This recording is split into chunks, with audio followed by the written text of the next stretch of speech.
ಇದು Sunday mini blog ಆಗಿರುತ್ತೆ. Sunday ಅಂತಂದರೆ ಎಲ್ಲರಿಗೂ ರೆಸ್ಟ್ ಡೇ. ಬಟ್ ನಮ್ಮಂಥ ವರ್ಕಿಂಗ್ ವುಮೆನ್ಸ್ಗಳಿಗೆ ಎಲ್ಲಿಂದ ರೆಸ್ಟು. ನಾನು ಫುಲ್ ಅಡುಗೆ ಮನೆಯಲ್ಲಿ ಡೀಪ್ ಕ್ಲೀನ್ ಮಾಡ್ಕೊಳ್ಳೋಣ ಅಂತ ಮಾಡ್ಕೊತಾ ಇದ್ವಿ. ವಿಷಯ ಏನಪ್ಪ ಅಂತಂದರೆ, ನಾವೇನಾದ್ರು ಒಂದು ಕೆಲಸ ಮಾಡ್ತೀವಿ ಅಂದರೆ ಈ 10 ಜನ 10 ಥರ ಮಾತಾಡ್ತಾರೆ. ಇವಳಿಗೆ ಯಾಕೆ ಬೇಕಿತ್ತು ಇದೆಲ್ಲ, ಇವಳು ಪಾಡ್ಗೆ ಇವಳು ಕೆಲ್ಸಕ್ಕೆ ಹೋಗ್ತಿದ್ಲು ಬರ್ತಿದ್ಲು, ಅದೇ ಸಾಕಾಗ್ತಿತ್ತಲ್ವ, ಇದೆಲ್ಲ ಬೇಕಾ ಅಂತ. ನಾವು ಅದಕ್ಕೆಲ್ಲ ತಲೆ ಕೆಡಿಸ್ಕೋಬಾರ್ದು. ಯಾಕೆ ಗೊತ್ತಾ, ಜೀವನ ನಮ್ಮದು, ಲೈಫ್ ನಮ್ಮದು. ನಮ್ಗೆ ಹೇಗೆ ಇಷ್ಟನೋ, ನಮ್ಗೆ ಹೇಗೆ ಅನಿಸುತ್ತೋ ನಾವು ಹಾಗಿರಬೇಕು.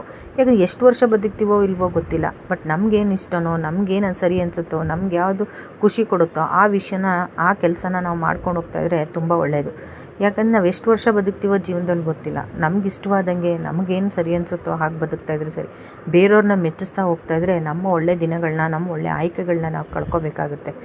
ಮತ್ತು ಇನ್ನೊಂದೇನಂತ ಅಂದರೆ, ನಮ್ಮಂಥ ಮಿಡ್ಲ್ ಕ್ಲಾಸ್ ಜನಗಳಿಗೆ ಯಾವಾಗಲೂ ಏನಾದ್ರು ಒಂದು ಕೆಲಸ ಮಾಡ್ತೀವಿ ಅಂದರೆ ಫಸ್ಟ್ ಆಗೋದೇ ಅವಮಾನ, ಅನುಮಾನ, ಆಮೇಲೆ ಸನ್ಮಾನ. ನಮ್ಮಂಥ ಮಿಡ್ಲ್ ಕ್ಲಾಸ್ ಜನಗಳಿಗೆ ಸನ್ಮಾನ ಅಂತೂ ಕನಸು, ಅವಮಾನ ಅನುಮಾನ ಅಂತೂ ಯಾವಾಗಲೂ ಆಗ್ತಾ ಇರುತ್ತೆ. ನಾವೇನಾದ್ರು ಒಂದು ಕೆಲಸ ಮಾಡ್ತೀವಿ ಅಂತಂದರೆ ಅದ್ರ ರಿಸಲ್ಟ್ನ ಬೇಗ ಎಕ್ಸ್ಪೆಕ್ಟ್ ಮಾಡಬಾರ್ದು. ನಮ್ಮ ಕೆಲಸ, ನಮ್ಮ ಕರ್ತವ್ಯನ ನಾವು ಮಾಡ್ತಾ ಹೋಗಬೇಕು. ರಿಸಲ್ಟು ಅದು ತಾನಾಗೇ ಸಿಗುತ್ತೆ.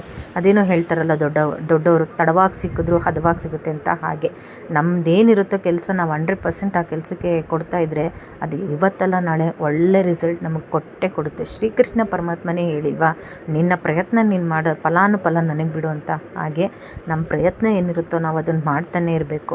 ಫಲಾನುಫಲ ಭಗವಂತನಿಗೆ ಬಿಡಬೇಕು. ಮತ್ತು ಇನ್ನೊಂದೇನಂತಂದರೆ, ಯಾರು ಏನಾರು ಅಂತಾರಲಿ ಅಂತ ನಾವು ತಲೆ ಕೆಡಿಸ್ಕೊಳ್ಳೋದೆ.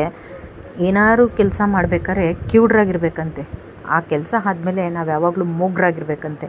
ಇದು ದೊಡ್ಡವ್ರು ಯಾವಾಗಲೂ ಹೇಳ್ತಾರೆ, ನೀನು ಸಾಧಿಸಬೇಕಾದ್ರೆ ಕ್ಯೂಡ್ರಾಗಿರೋ, ಸಾಧಿಸಿದ್ಮೇಲೆ ಮೂಗ್ನಾಗಿರೋ ಅಂತ. ಹಾಗೆ ನಾವೇನಾದ್ರು ಸಾಧಿಸಬೇಕು ಅಂತ ಹೋದಾಗ 10 ಜನ 10 ಥರ ಮಾತಾಡ್ತಾರೆ.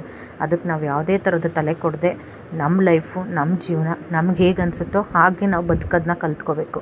ಆವಾಗಲೇ ನಾವೇನಾದ್ರು ಸಾಧಿಸೋಕ್ಕಾಗೋದು. ಈಗ ಹೇಳ್ತಾ, ನಿಮ್ಗೆ ಈ ವಿಡಿಯೋ ಇಷ್ಟ ಆಗಿದ್ದರೆ ಲೈಕ್ ಮಾಡಿ, ಕಮೆಂಟ್ ಮಾಡಿ, ಸಬ್ಸ್ಕ್ರೈಬ್ ಮಾಡಿ. ಪ್ಲೀಸ್ ಸಬ್ಸ್ಕ್ರೈಬ್ ಮಾಡಿ.